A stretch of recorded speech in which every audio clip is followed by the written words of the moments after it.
I'm Debbie Georgiadis. Today on America Can We Talk? The left's lies have hurt America. Brand new poll to tell you about.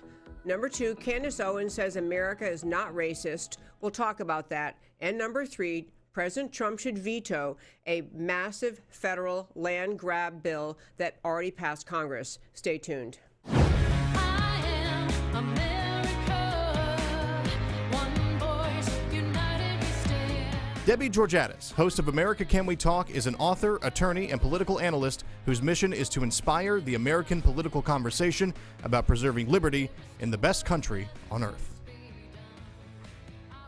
Hi, I'm Debbie Georgiadis. Welcome to America Can We Talk and to today's First Five.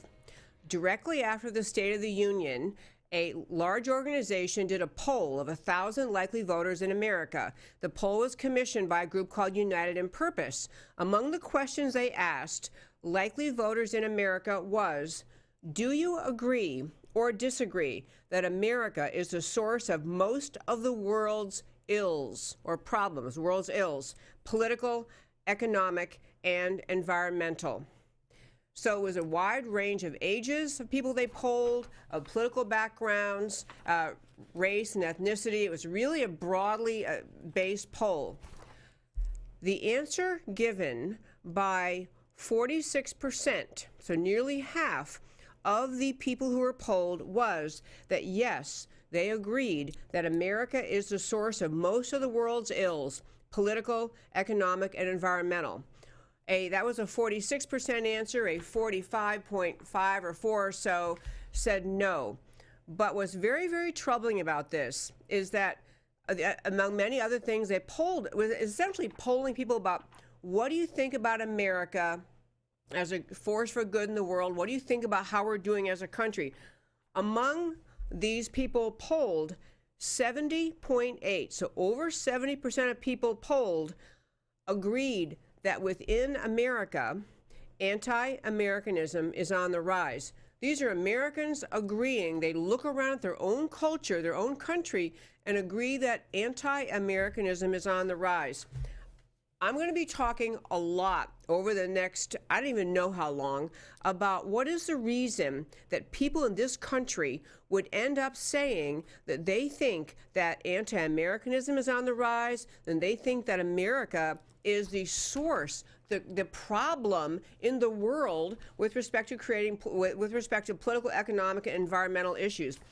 The poll broke down along ages, and I want to tell you a little bit about that. I'm going to get to some reasons why this is the answer, but the short-term answer, my summary answer is, the anti-American left in this country has nothing to run on, nothing they stand for, except to mock the traditions of America. The American left in this country works to divide America, to plant the seeds of division and doubt in our society, to pit people against each other based on race, based on ethnicity, based on gender.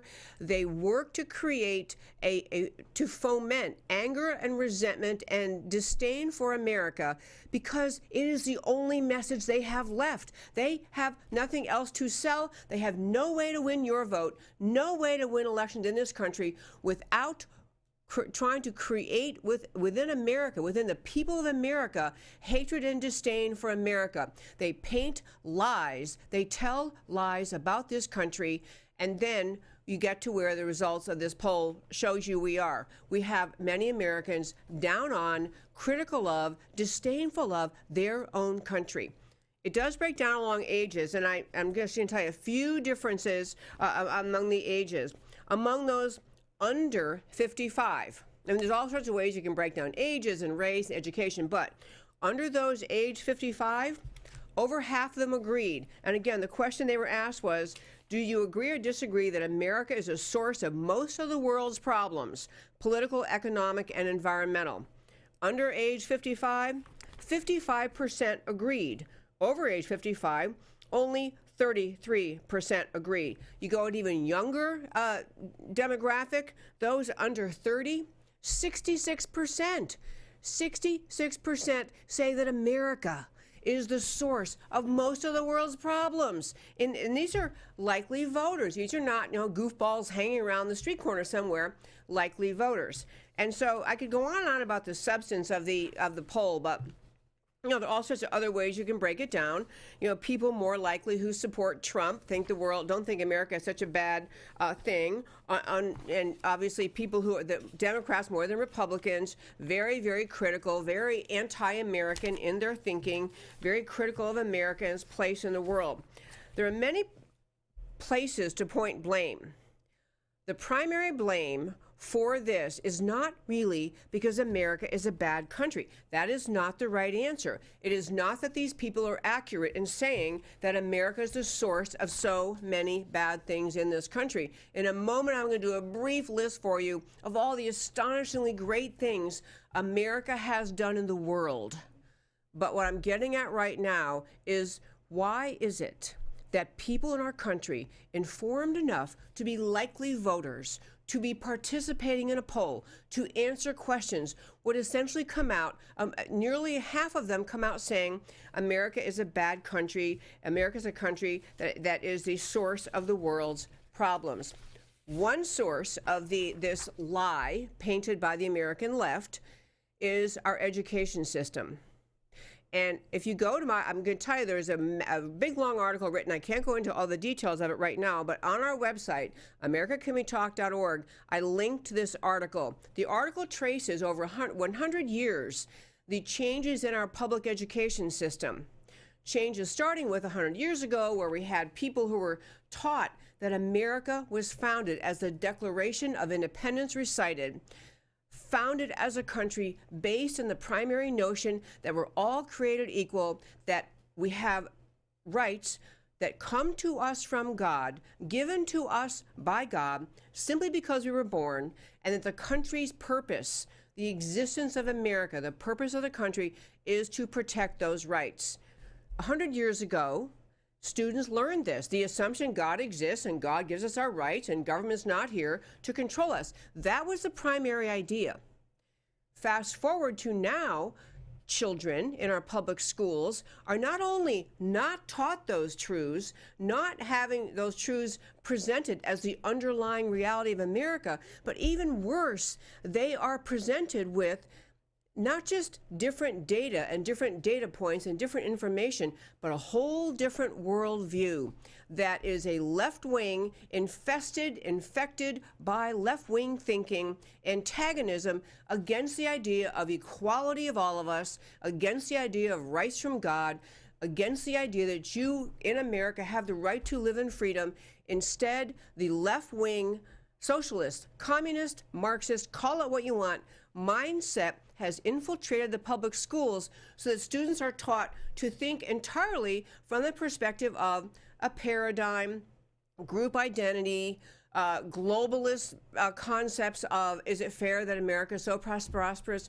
Why are we prosperous and somebody isn't? They're taught from an agenda-driven left-wing mindset.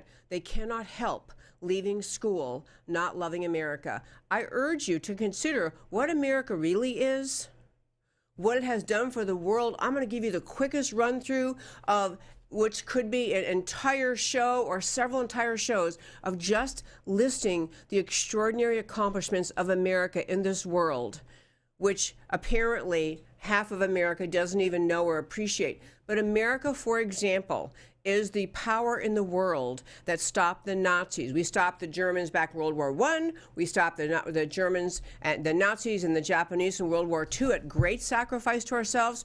We stopped the spread of communism through the Cold War so that all of the Eastern Bloc countries have their freedom back. We had repressive Russian communism had expanded westward, controlled formerly free people, and only because America stood strong, stood up, pushed back against communist Russia.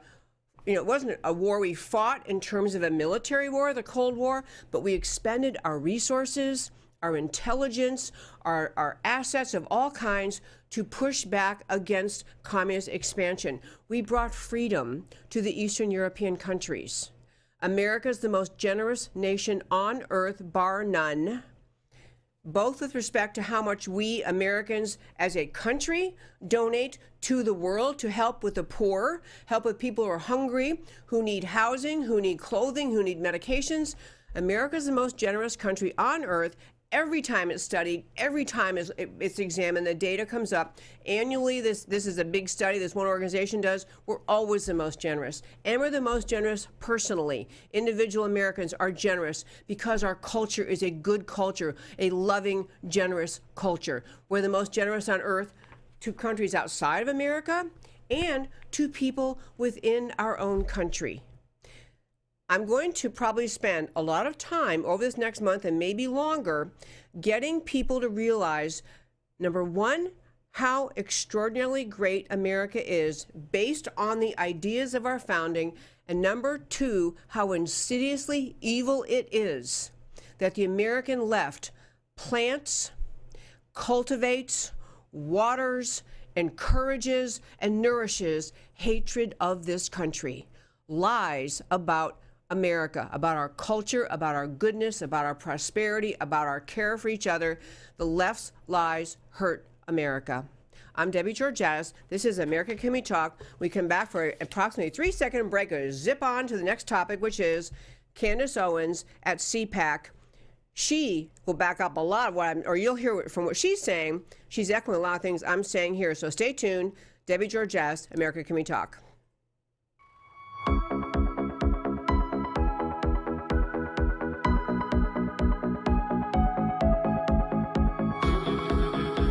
Welcome back to America Can We Talk. So, Candace Owens, I think you all know that name. She was actually on, if you've watched this show for a long time, she was on the show last year in May, I think May of 2018. And she is an extraordinary young woman. I'll just tell you that she came to Dallas. This show is based in Dallas. She came to Dallas in December of 2018 at my invitation. She spoke at an event in Dallas, a kind of a big Republican Christmas luncheon. And I had the great opportunity and fun opportunity to introduce her and to talk with her. She's the most basic, down-to-earth, friendly, genuine person.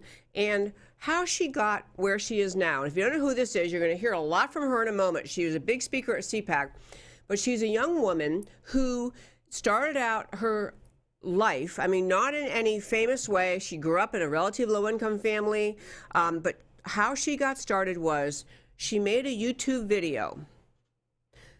I mean, literally sitting in her living room in her small apartment, I think in New York City, or maybe Philadelphia. I'm not sure where she lived. Philadelphia, I think she lives. Anyway. She made a video that basically said, I think I'm a conservative. And she went through the reasons why she was a conservative, why she thought she was, and her video went viral. The most viral of all the videos she has done is one where she talked about how, she said basically, you know, I got up this morning and I went to the gym and a white guy handed me my towel. You know, when I checked in, and then a white guy handed me my towel. And then after I worked out, or the guy running the exercise room was African-American, and, you know, I said hi to him. And then after my workout, I went by Starbucks, and I picked up whatever drink, and the guy who waited on me at Starbucks was Hispanic. And then I went here, and she basically goes through her day. And her point being, America functions all day long, every day, virtually all of us interacting with other people of all sorts of race, ethnicity, and national origin, and we get along just fine. That was her point. That video went viral, and I wish I looked it up before I came here today because I don't remember the number, but it's something like she went to bed that night. She made that video. She goes to bed. You know, she's not famous yet. She's just doing the little videos on YouTube. And when she woke up in the morning, it was something like 22 million people had seen it, gone all over the world. It was extraordinary. She's now part of Turning Point USA with Charlie Kirk. She speaks at college campuses all the time. Among her many points is the idea that the black vote in America has gone overwhelmingly to the Democrat Party for decades. And as she asks her fellow African Americans, as she's speaking in all sorts of places, what exactly has the Democrat Party ever done for Black America. Ever. What do we have to show for it?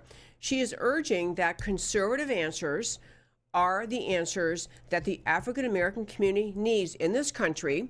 She's the author of, or the thinker behind, the thing called Blexit, which is the Black and Latino exit from the Democrat Party. And she was a stellar home run speaker at the at CPAC. I want to play some of her segments and just comment a little bit between some of them.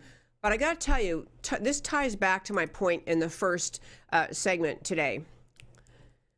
There is overwhelming intolerance on the American left for anyone who dares to say anything that does not go along with the left-wing worldview.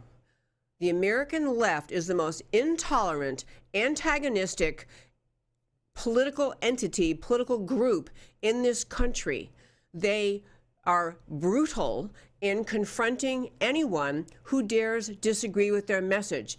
The American left thrives and perpetuates its very existence in this country by lying to America day after day after day, painting America as racist, sexist, xenophobic, homophobic, hateful, bigoted, blah, blah, blah, blah, and gets people worked up into a lather over the lies they tell. So we're going to start with Candace Owens. Here she is at this past week at CPAC, and this is just clip one. If you're a minority in this country and you don't subscribe to your emotions, if you want to have intellectual discussions and you want to have a debate, there's no place for you on the left. Them nuts. She's making them crazy, by the way. And I'm going to tell you something else before, and I'm afraid I'll forget to say it otherwise. So I had her on the show last May, 2018. I also have in other shows played clips. When she speaks, when I've had her on the show, when you go back, if you're on our YouTube channel, you go back to the times I've played clips, you should see the ugly, in fact, you should not have to see, the ugly, racist vitriol that listeners to this show, I don't think they're really listeners, they're not supporters of mine. These are left-wingers who listen to my show to be obnoxious, but the comments they make about her, instead of ever disagreeing with the substance of her ideas, ever disagreeing on a policy, they engage in the ugliest attacks, the ugliest language, the ugliest characterization of her. When she first started on YouTube, she got criticism from the left, of course, which can't stand the idea. She's pointing out that Democrat policies never help anybody. But even conservatives, you'll hear later, conservatives got after her. But in any case, her first point that if you're a minority in the country and you speak up as a conservative, the left does not want to hear what you have to say. Translation, the left in this country is racist. They have decided that the only opinions people of color are allowed to hold are left-wing views that they approve of. So someone of color speaking up and saying conservative ideas is intolerable to the American left. Let us go with clip two. Many of you guys have followed my political transformation. Obviously, it started on YouTube. With just an idea that maybe conservative principles might be an alternative for the Black community. I questioned at the time, is it really possible that a man that was loved by the media, Donald J. Trump, they loved him, loved by Black America. Every hip hop song that I listened to growing up, they wanted to be like Trump. Beyonce and Jay-Z were sipping poolside at Mar-a-Lago. He was the dream. Obama said that the American dream is to be like Trump. Was it really possible that within 24 hours of declaring his candidacy for the White House, he became a racist, bigoted, homophobic, sexist, rapist at one point, right? Was that really possible? And I said, of course, no, it's not possible. There's absolutely no way that that's possible. She's making them nuts. One of her many points. She's a huge supporter of Donald Trump. Donald Trump had her and many others part of her Blexit movement in the White House during February of this year, which was Black History Month. And she's a big supporter of Trump. But this is one of the points she makes many times in her speeches all over the country. That when she grew up in low-income areas and she listened to hip-hop, she hung out with the hip-hop crowd, and she followed them and she liked them. All of the black hip hop and rap artists, many of them, as she says, spoke so highly of Donald Trump. As she said, they would often say, he's the man. He was the gold standard. We thought he was great. How suddenly, between the 24 hours after he announced he's running for president, does he all of a sudden become all those ugly names people always call him? So again, the idea that she's daring to call out the left on the tactic they use. The left uses the accusation of racist to shut down anyone who will not agree with them, is why the left calls Trump a racist. Because they hope ignorant people will not recognize the tactic they are using in trying to make you afraid of him, make you angry at him. And she's pointing out, gosh, he sure was great to the same people just a few weeks earlier. What could be going on here? Okay, so that was clip 2, making them nuts. Okay, clip 3. How on earth is it possible that a party that instituted slavery, Jim Crow laws, racial terrorism, and the KKK has the black vote? How is it possible? We gave up culture. The right gave up culture. That's how it's possible. That's how the left was able to do this. We gave up culture. You certainly aren't going to win any accolades in Hollywood if you write a script and the protagonist is a part of the nuclear family unit. In fact, you'll probably be chased out of Hollywood if you start to perpetuate conservative principles. That's because the left has invested, they've infected, and they've infested culture at every single layer. Okay, folks, this was one of the most popular things she said. And again, this culture war thing, you know, the idea, as she uses great language, they have invested, infected, and infested culture at every level. I mean, I have to pick out, because her speech was so good, we can't listen to all of it, but the idea in America, back to the point of my first 5 today, the idea in America that the culture battle is never fought based on facts, is never fought based on what is working in America, what is not working. The battle the American left wages is against the culture of liberty in this country, against the culture of America, and they do it in 1,000 different ways. But certainly, as she points out, in Hollywood, the glorification is never, there's never a idea, a picture drawn for you to contemplate that nuclear family units are a good idea, that they make for wholesome life and family. I mean, maybe the feel-good, you know, Disney movies for small children, but beyond that, what's viewed as entertaining is always denigrating traditional American culture. Okay, I hope we have to try to whip through. I'm really grateful, by the way. I sent a whole bunch of clips this morning to Matt, my happy producer, who's got them all ready, which is truly wonderful, and I hope we get through them all. So let me get to clip 4. This is why Hillary Clinton, who is still not the president of the United States. Love that, right? It's great. This is why she offered my community hot sauce, if you guys remember.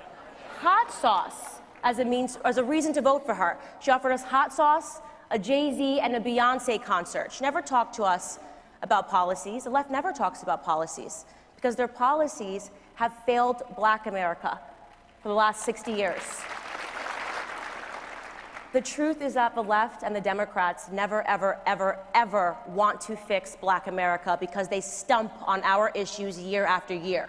If they fixed our issues, they would have nothing to stump on or to talk about. They wouldn't be able to just continually keep calling the other side racist. Never in a million years did the left predict Donald J. Trump, and I'll tell you what they also are not predicting.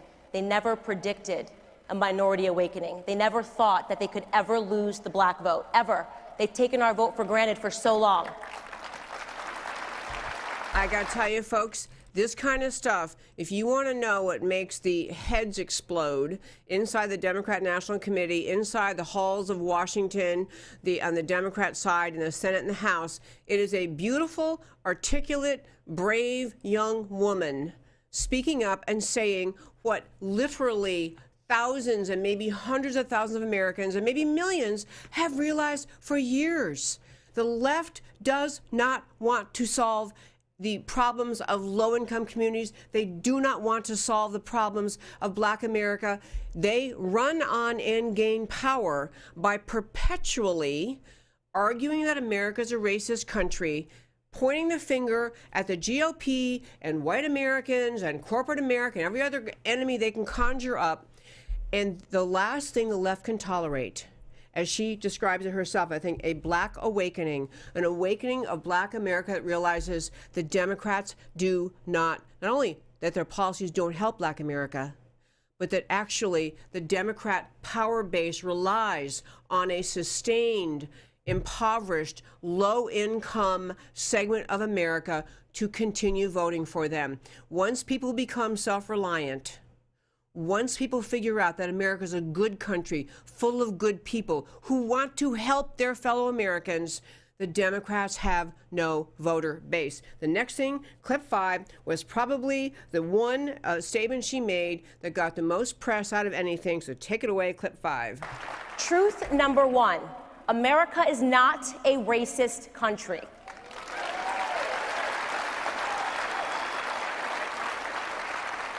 The people that continue to tell us that have a vested interest in racism. In fact, they're actively now importing Nigerians to come do racist acts in this country, a la Jussie Smollett, right?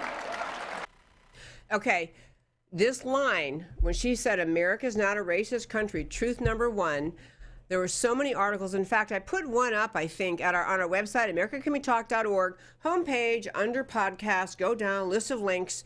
It goes to one article that actually captured all the astonishing vitriol piled on this young woman because she expressed the opinion that America is not a racist country.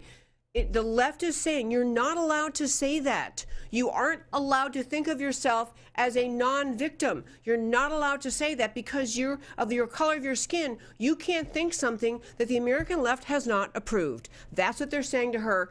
There's a whole lot more to talk about that, but I want to go through some of these other clips because she went through several other truths. We have clip 6. Truth number 2, abortion is murder.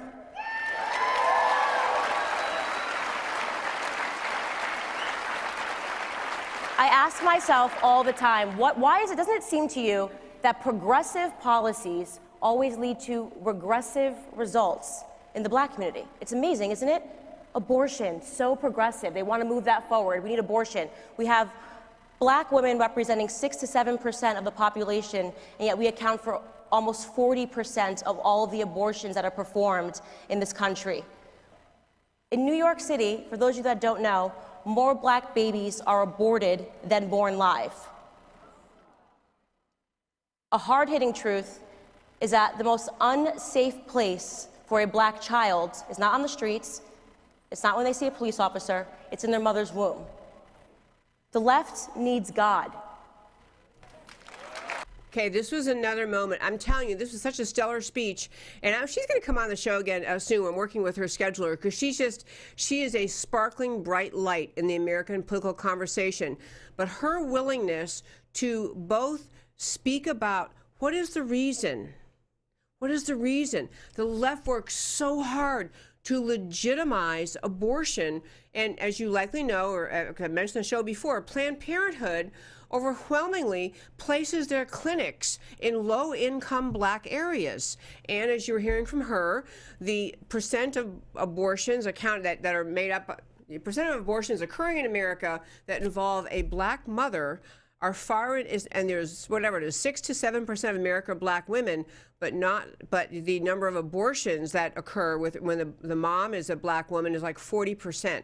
And she's just saying, what is the reason? And that idea that the most unsafe place for a baby, a Black baby in America, is in its mother's womb, simply unbelievable. And she also goes to the left loves God. Another whole piece of why we have the left so stridently, openly anti-American in this country. The left cannot tolerate the idea of a nation filled with people with faith in God. That makes the left nuts. They, the left, they want to be the ruler. They want to tell you what truth is. They want to tell you what is moral, what is not. They want to be the decider. The idea of a people with loyalty to, belief in, faith in God, who will derive their values and morals and what their sense of right and wrong from God, the left cannot tolerate this. As my one friend who grew up in a communist country, and she wrote a book about it. Her name is Virginia Prodan. She talked about how she came to realize, and she finally escaped. She was nearly killed by the communist government in Romania. But when she came to America, she thought it through. She wrote about it. She talked about the idea communist governments, they need to be God. That's why they can't tolerate the people believing in God. Because that, if you believe in God, you shape your values and your morals around that. The leftists, the radical leftists, the communists in the world, they need to shape the people's views. They can't have a people with loyalty to, faith in a God, a source of morality and truth higher than government.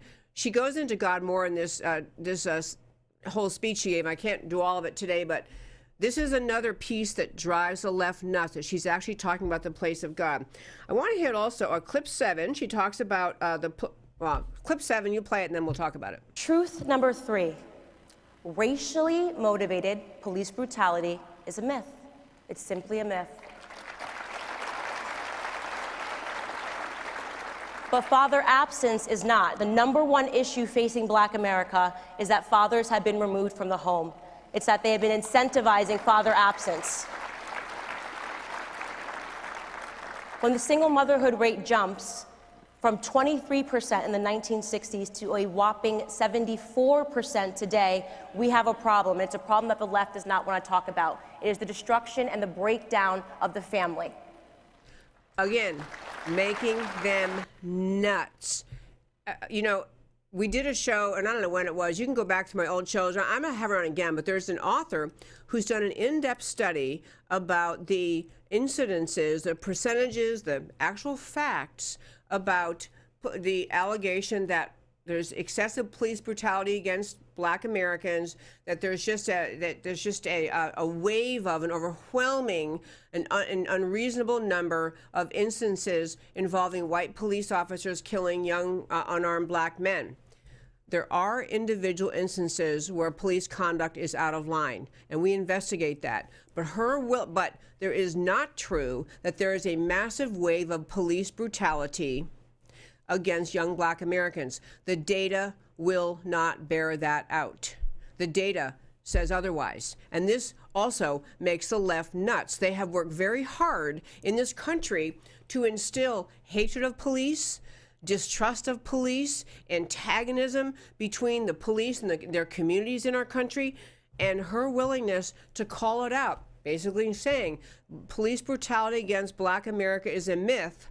I mean, talk about someone who's really stirring up the left. This is the one. And then compounding it with, or comparing it to, the reality that the policies of the American left, the massive socialistic government assistance programs that began back with President Johnson and the war on poverty and the Great Society, which was a socialistic program, a redistribution of wealth, a diminishing of the role and importance of the nuclear family, the responsible father taking care of, and responsible parents taking care of their home, led to the destruction of the Black family.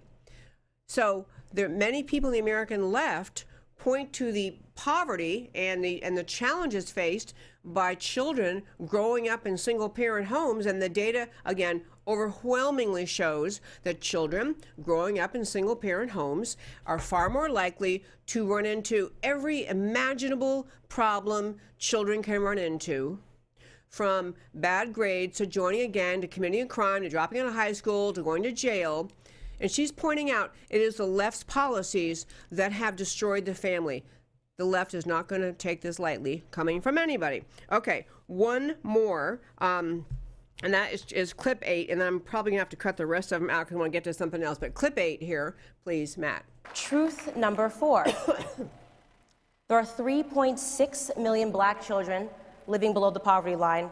There are 4 million Hispanic children that live below the poverty line, and yet Democrats want us to put illegals first. I say no thank you. I say build the wall.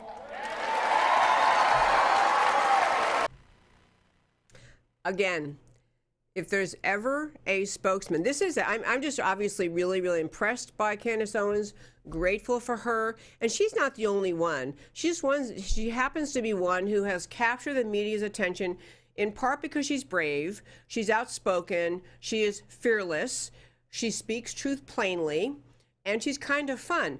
I can't get to all the other clips I wanted to play, but 2 points that she made I want to pass along to you, and then get to something else that is also up on our website to plant the seed to encourage you to think about. And we'll talk about it more. I don't know how long. Whenever we can talk about it, we'll talk about it again. But one is, this young woman is, when she first started doing YouTubes, was criticized by the right, by the conservatives, even though she was touting the conservative message, criticized by the conservatives because she was humorous. She was a little bit sarcastic. She was a little bit punchy. She didn't do the stand-up, dignified, read my 3 bullet point speech. She's spunky. And people on the right said, well, you really shouldn't say it like that. You shouldn't talk like that. We need to be, as she's talking about, in the culture. We need to be having these conversations where it matters and with the people that matter, and in a manner and a way that people will listen. Of course, we need people like Candace Owens being spunky, being a few jabs at the left's stranglehold on culture. She is a gift to America. She is a gift to the left wing, the person who's voted on the left wing side, the person who is black and Democrat, but always really kind of wondered, why am I voting Democrat? Am I just kind of marching to the drum beat that I'm being told? Because as she goes around this country and speaks, she has people come up to her, and she by the way, she's the one that held that Blexit rally in LA we talked about a couple weeks ago. She had another one, I think, in Virginia this week or last week. She is willing to speak up, and she talks about people coming up afterwards, black Americans, saying, thank you so much for saying what we've been saying at our dinner table for years. We've been saying these things. We haven't been really sure we can say them out loud. She's giving strength to people across this country, especially people of color, who have felt like they're really not allowed by the rules of the left. They're not allowed to question Democrat theology, Democrat policies. They're supposed to just line up, salute, and vote for the Democrats. And she's saying, no way, no way. Wake up and recognize the Democrat Party has never helped black America. They just talk about helping. And in fact, their policies have hurt black America. And in fact, they gain their political power from perpetuating black belief in racism, black poverty, any sense of isolation of the black community from America. The left thrives on this. The last thing the American left could stand is more people waking up, like Candace Owens has, and realizing they do have a place in the American economy, a place in the American dream. I'm telling you, she's knocking it out of the park for America. A bunch of other things, but I will tell you what it requires. She's brave enough. I mentioned when I had her on my show before, and then when I played clips before, that they are the source of the most ugly, racist, stupid, unreasoned criticism on my YouTube page, on the Facebook page, if you're watching Facebook Live. They aren't responses people have in a substantive way. They aren't substantive points. They're just taking jabs. And she's fully aware. She is a real target of the American left. So if she's brave enough to do what she's doing, all of us need to be brave enough to speak up more against the lies of the left in every single avenue of American life. Every single avenue. One quick story I'll tell you, and then I have one more story to go off on, but I want to tell you a quick story related to people speaking up. So in Florida, some teacher put on her classroom door, as a way of celebrating or honoring Black History Month, a big poster of Colin Kaepernick, the former NFL quarterback who started the whole taking a knee, won't honor the flag, won't honor the national anthem. And of course, it's been a really divisive move on his part. President Trump has criticized the NFL for humoring this take a knee thing. Leftists love it. They love the division and anger that this is stirring up. They love the message that Kaepernick is sending, which is, of course, America is an evil, horrible, terrible, racist nation, and everybody should hate America, and everybody should refuse to stand for the flag, and everyone should refuse to sing the national anthem. The left loves it. They like division. President Trump and conservatives like the idea of honoring the flag and honoring America. You can have a conversation about any particular incident. I mean, Kaepernick said he started this because of the Michael Brown incident in Ferguson, Missouri, and then Trayvon Martin in Florida. So we can have conversations about those incidents and other incidents involving interactions between police and Black Americans. And we can all look at them together. We can, as in every case happens, we have usually the either U.S. Attorney Office gets involved, the local district attorney. They usually end up having some kind of hearing, investigation. We can look into those. But the broad brush effort of the left is to make sure everyone they can possibly convince hates America and believes America is a deeply racist country. She, Candace Owens, is saying, no, it's not. No, it's not. Many Americans are saying, no, it's not. So back to the teacher in Florida, big life-size poster of Kaepernick on the door of her room for Black History Month. And for once, instead of parents and students and other people at the school simply remaining silent because you don't want to be called a racist, and remaining silent, you don't want to be, questioning anything. You can't question the left because they will attack you. Instead, some parents protested, went to the school, and basically the teacher was forced to take the poster down.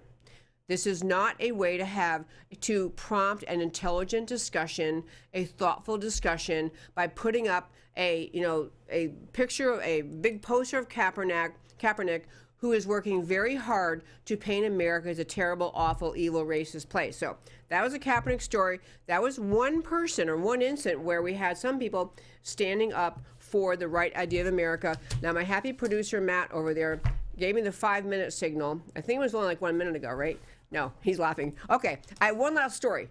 My Debbie Discusses, shortest story ever, really quick. Stay tuned, 3-second break. Coming right back.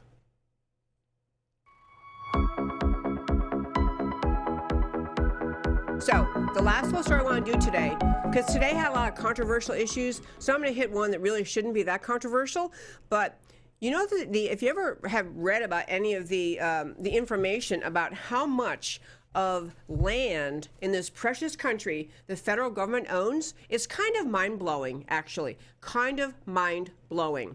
But the federal government owns, in some states in our country, western states in our country, owns, for example, 47 overall, west of the Mississippi. The U.S. government owns 47% of the land, 47.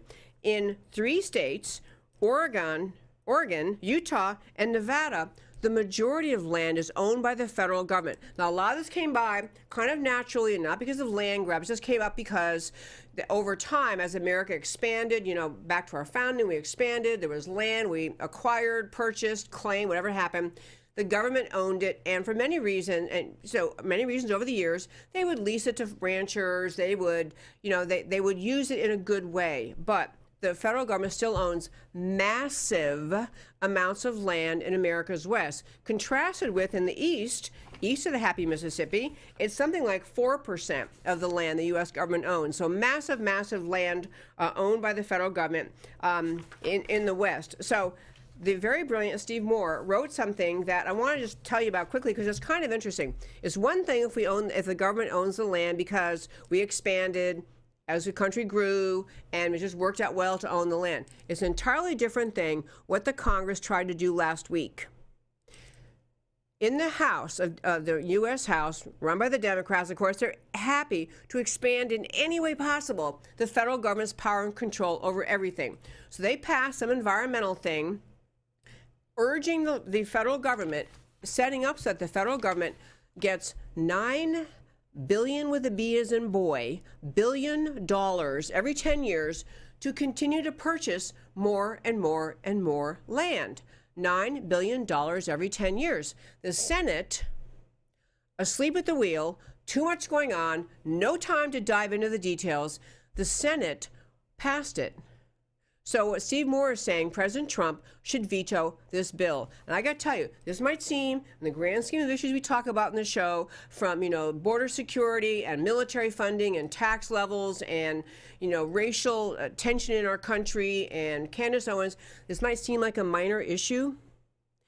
But the reason the left wanted Congress to pass this law to authorize, and by the way, they don't just give the $9 billion so that Congress or the government could ask landowners in the West, would you like to sell our land to us? And the landowners could say, no, that's not how it happens. It is the government simply demands, forces the sale, requires the sale of this land to the government if they decide they want it for every new environment. And this is the environmentalists were behind this. The environmentalists were behind this push to expand more government ownership of land in the West, because they find some like left-handed tree frog or some stupid new species that all of a sudden someone's got to sell all their land to the government so the government can own more land. So Steve Moore is pointing out, it can seem like a small point, but the idea of encouraging Trump to stop the environmentalist motivated effort to have the federal government own more and more and more land.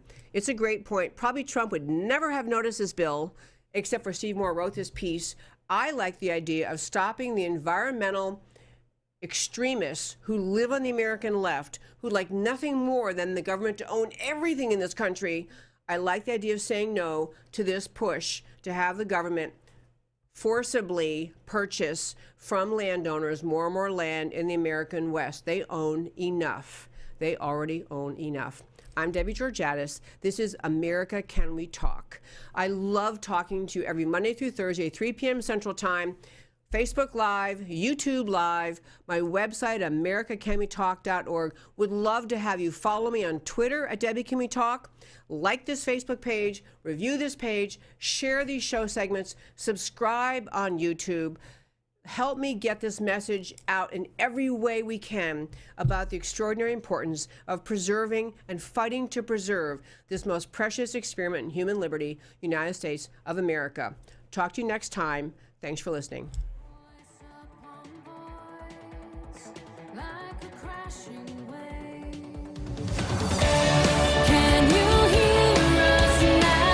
America, Can We Talk? Truth about America.